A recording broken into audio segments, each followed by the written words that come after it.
the big storm on the horizon, 2025. We're going to go through a time warp. You're going to see radical disorder in the next 5 years.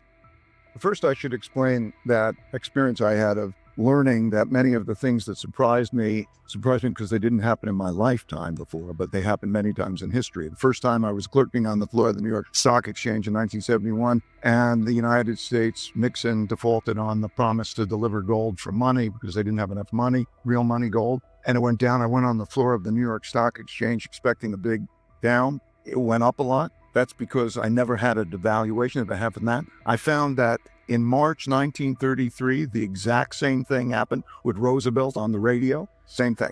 Then I studied the 30s, what happened in 1938 in terms of the depression leading to the wars and so on, and the interest rates hitting zero is the exact same thing that happened in 2008. It was because I studied that we were able to make a lot of money in the 2008 financial crisis. So 3 things started to happen in my lifetime, our lifetimes, that never happened before. And I needed, therefore, to study them in history. The first is the amount of debt and money creation. Huge amounts of debt and money creation. Does that matter? What is the rise and decline of a reserve currency? How does that all work? I needed to see the cycles for that. The second was the amount of internal political conflict, in particular populism of the left and populism of the right. And a populist is a person who will not accept losing. They fight with their contingency, and that dysfunction and that lack of willingness to lose then had January 6th. It came out after the book, and there's a dynamic that we're going on for that. And the third, of course, is the great power conflict. In other words, the rise of a comparable economic and military power in the form of China rising and competing with the United States, which is also changing that world order. Those 3 things never happened in my lifetime, but are big things that are affecting things. When I went back in history, I said I needed to study how these things work. Sometimes we overlook the really big things. So I went back and I studied that, and I saw that there were 2 others that had enormous impact. The 2 others were acts of nature, in particular drought, floods, and pandemics. And they killed more people, and they toppled more empires and changed more world orders than anything. And certainly, big issue. Now, number 5 is technological changes and how they evolve. So I needed to study those 5 forces. I saw that there's this cycle that repeats over for good cause-effect relationships. I don't believe in a cycle just because it repeats. I started to understand the cause-effect relationships. I studied the 10 most powerful empires of the last 500 years and the last 3 reserve currencies. It took me through the rise and decline of the Dutch Empire and the guilder, the British Empire and the pound, the rise and early decline in the United States Empire and the dollar, and the decline and rise of the Chinese Empire and its currencies, along with their significant conflicts, as measured in this chart. Because looking at all these measures at once can be confusing, I'll focus on the 4 most important ones: the Dutch, British, US, and Chinese. As you can see, they transpired in overlapping cycles that lasted about 250 years, with 10 to 20-year transition periods between them. Typically, these transitions have been periods of great conflict because leading powers don't decline without a fight. In this study, I used 8 metrics: education, inventiveness and technology development, competitiveness in global markets, economic output, share of world trade, military strength, the power of their financial center for capital markets, and the strength of their currency as a reserve currency. Because these powers are measurable, we can see how strong each country is now, was in the past, and whether they're rising or declining. By examining the sequences from many countries, we can see how a typical cycle transpires. Better education typically leads to increased innovation and technology development, and with a lag, the establishment of the currency as a reserve currency. You can also see that these forces then declined in a similar order, reinforcing each other's decline. In a nutshell, the big cycle typically begins after a major conflict, often a war, establishes the new leading power and the new world order. Because no one wants to challenge this power, a period of peace and prosperity typically follows. As people get used to this peace and prosperity, they increasingly bet on it continuing. They borrow money to do that, which eventually leads to a financial bubble. The empire's share of trade grows, and when most transactions are conducted in its currency, it becomes a reserve currency, which leads to even more money. At the same time, this increased prosperity distributes wealth unevenly, so the wealth gap typically grows between the rich haves and the poor have-nots. Eventually, the financial bubble bursts, which leads to the printing of money and increased internal conflict between the rich and the poor, which leads to some form of revolution to redistribute wealth. This can happen peacefully or as a civil war. While the empire struggles with this internal conflict, its power diminishes relative to external rival powers on the rise. When a new rising power gets strong enough to compete with the dominant power that is having domestic breakdowns, external conflicts, most typically wars, take place. Out of these internal and external wars come new winners and losers. Then the winners get together to create the new world order, and the cycle begins again. I think China is going to be a big power for the foreseeable future. I think the basic picture in China, the United States, the emergence of India, and so on, the world order is going to change in a very profound way. We can't say who's going to be the winner and the loser of this game, but I think we do know that this conflict is going to be with us, and it's totally changing the world order. When you're asking, like, who's going to be the winner of this game, in the history of democracy, as Plato described in the Republic, there's a cycle. And one of the great vulnerabilities of democracies is the disorderliness, the anarchy that comes from a conflict. The risk of capitalism is when you have the wealth gap clash and the opportunity gap clash, and that produces risk for democracy. In the 30s, 4 major democracies, because of that dynamic, their parliaments chose to be autocracies. That happened in Germany, Italy, Spain, and Japan. Both have risks. We've all been blessed with this amazing environment, equal opportunity, the ability to be creative, rule of law, civility. But if we risk those things in both of those, then we have a great risk. On this war, I think it depends more on how we are with our circumstances to be strong and capable and relative to them. It certainly is going to be a test of the systems. Every conclusion that I have is a function of measuring statistics and having them as leading indicators. India has the highest potential growth rate. I think India is where China was when I started to go in 1984. So if you look at the complexion, the per capita income, so that you have a massive reform, development, creativity, all those elements. There are, of course, issues, risk issues, but India is very important. Now, of course, there's a religious internal issue having to do with a population has 240 million Muslims. And I don't think that any of these issues is going to stop India. Also, in history, the countries that were the neutral countries did the best, better than the winners in wars. So as we have this conflict between the United States and China and its allies, Russia, and so on, as we see that line up, countries that are in the middle, like India, are going to be net beneficiaries of that.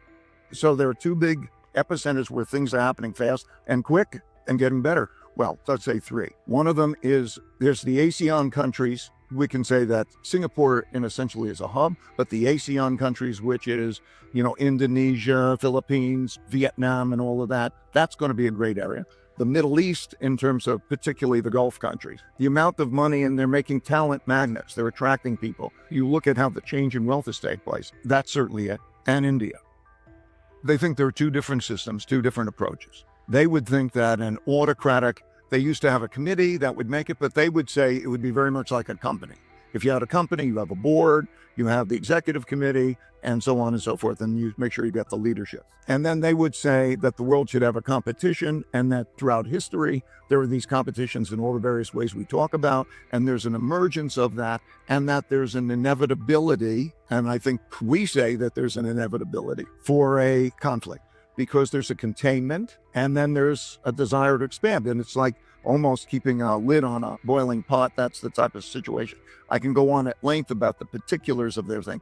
They have a very good historical perspective because their history has been literally 5,000 years. Like we think of ours, they remember the particulars and all the leaders study that. And there is a cycle that they're very conscious about. So for example, the big risk that they believe is instability.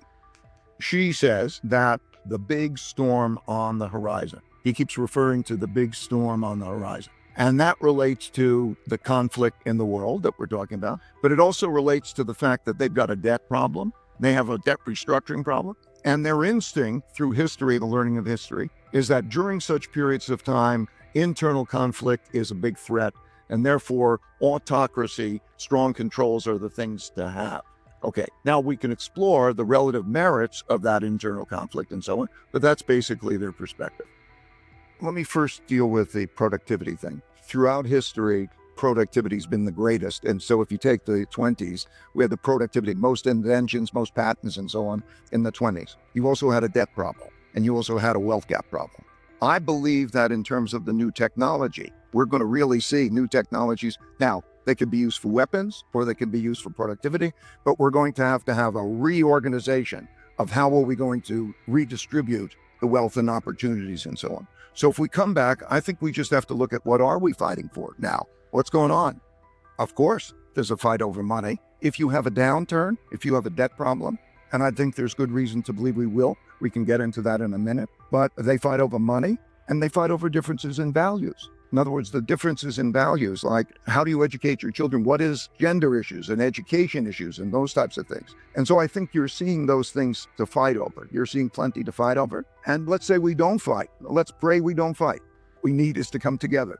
But if, let's say we don't fight, you're still going to have to deal with how do you redistribute not only money, but how do you redistribute opportunities? And that's going to take figuring it out. And there's going to be an argument over how they do that. No, I think this is really interesting because I think you're saying if you don't fight over the historic area battlefields, right? If we're not fighting over resources, we are going to fight over social issues or social constructs or social beliefs. But I'm also saying you're going to fight over resources. Like we have debt and we'll operate as though it doesn't matter and we'll continue to have the pile. If you look at history, and we can get into why it is not that goes on a while. And you can't continue to increase your living standards by borrowing more than you're spending. You can't keep accumulating your debt because it has to matter. So these types of things, as they build up, as the debt builds up, as the wealth gaps builds up, the values gaps build up, and then there's difference in reaction to controls. So you see the movement. We will have things to fight over at the same time as we hopefully will have a productivity miracle. I think that in the next 5 years, year by year, we're going to go through a time warp. You're going to see radical disorder in the next 5 years as each one of those things comes to pass. First with the elections as we have, then we have the conflict with the geopolitical conflict. Then we have the climate issue, which, by the way, is a very expensive issue. We should talk about how costly that issue is. And then we're going to have this issue of technology, which can provide the greatest miracle, but also is a weapon. Just frame for us your thoughts on debt for a second. There is a US debt, but then there are also every other 182 countries who have a ton of debt.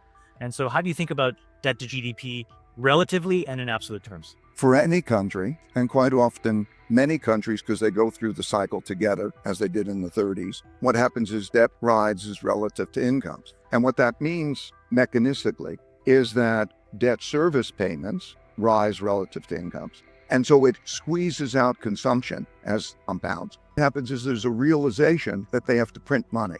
So I think you're going to see in the next downturn another move to print money. There are certain things that are going on now that means that the big risk comes when they don't want to hold those bonds anymore, okay? Because the supply-demand, think about that supply-demand. It has a deficit. It has to borrow, and so it sells its bonds. Who are the buyers of the bonds? Why do they buy? The buyers of the bonds buy because there's an attractive return. Not only do you have to sell those amounts of bonds, but when they start to realize that I'm not getting good returns on those bonds, they can sell those bonds. There are $31 trillion of bonds. They own instead.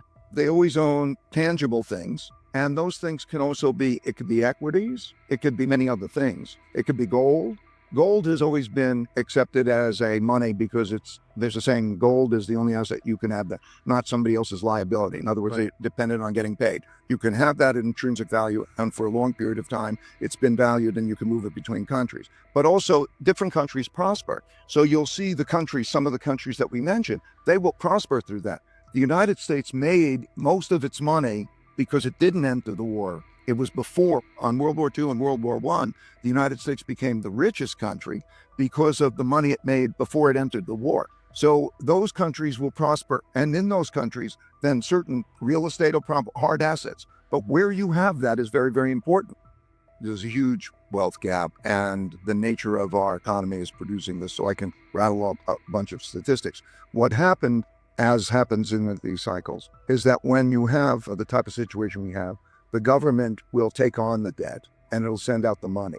So the mechanics of that were that there was more checks and more money sent than there was loss of income by a lot. So a lot of money went out. And as a result of that, the financial conditions of the household sector improved, generally speaking, while the financial conditions of the government sector, the government got into a lot more debt. That's very classic at the end of the cycle. Because there's an imbalance between demand and purchases of bonds, there is the central bank buying those bonds, that monetization. So now that's what the wealth gap looks like. That also creates more of the inflation. The late 20s in the United States is such a classic example. We had more innovations, more technology, all of these cycles. If I was to go back to the Industrial Revolution, late 1800s, and then then when there's a lot of debt and a big wealth gap, and you have the Panic of 1907, boom, you have this internal conflict, and you had the First World War. In the 20s, you had the same kind of late 20s. It was an era of great inventiveness. The other things matter. So just because we're really great at innovation isn't going to save us if all these other things are broken. It's a wonderful thing, but ultimately, we as a society, in aggregate, are spending a lot more money than we're earning. So if we're doing such a good job on that technology, why is that happening? Okay, so now when you look at the debt, do you want to own the debt? Do you want to own that? When those who don't want to own it, then you have a financial problem. And populism, that's a dangerous combination. And at the same time, you have an external. So it's a very risky, and then also at the same time that's happening, they'll win at all costs. They won't compromise. They will win. They will fight for that side and win. And that everything needs to be reformed. I'm not against capitalism, but it needs to be reformed. And part of the big problem, just analytically, mechanically, is that the profit system alone does not direct resources adequately. Let's say if we take climate, for example, there are costs, terrible costs that come from climate. It's not built into the system. Education. Look at the gaps in education. State government controls education. Then you get to the town, and at the town level, it's the town that controls the education, how much they pay. And so then you create wealth gaps with rich people being able to take care of their kids in a way that other people can't take care of their kids. And that creates an opportunity gap. That's a structural problem. There are pre-existing conditions that represent challenges. So, for example, the amount of debt that we're in, it represents a challenge. There are a lot of these challenges, but it is not inevitable. We're going to have an interesting 2 years between where we are now and, let's say, early 2025. We're going to have an interesting China-U.S. relations. We're going to have an interesting financial conflict, and we're going to have radical technology changes, plus climate's going to be an issue. So what Japan has done, by printing a lot of money, they have had their currency go down. And so that currency decline is the way it's depreciated. So if you have a bond holder in Japan, they've lost about 80% of their value in their purchasing power. And that becomes the dynamic. That's the same sort of dynamic. So the next thing I think that you're going to see in the United States is you're going to see a squeezing of consumption. So at the federal government level, as the debt service payments are rising and the debts are rising on those, you're going to see the squeeze. There's very little room between entitlements that are fixed payments and the actual revenues that are coming in. You're going to start to see that squeeze.